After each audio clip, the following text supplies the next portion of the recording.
And rolling.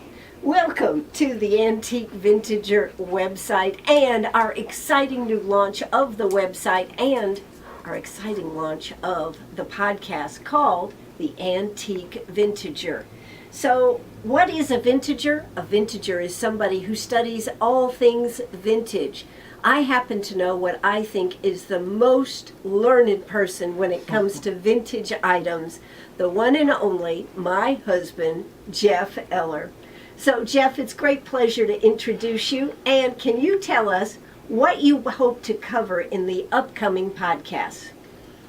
I hope to cover how history influenced the architectural styles, the styles of paintings, the styles of jewelry.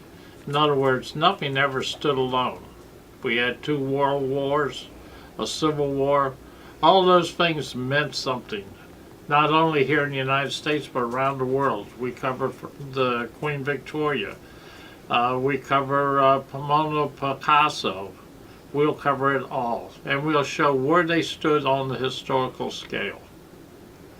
So, if every week we'll be doing a podcast, we hope you'll listen to it on iTunes, Stitcher, and all the great places where wonderful podcasts are heard. And of course, you can always tune in right here on the antiquevintager.com. Come join us as we start our new adventure.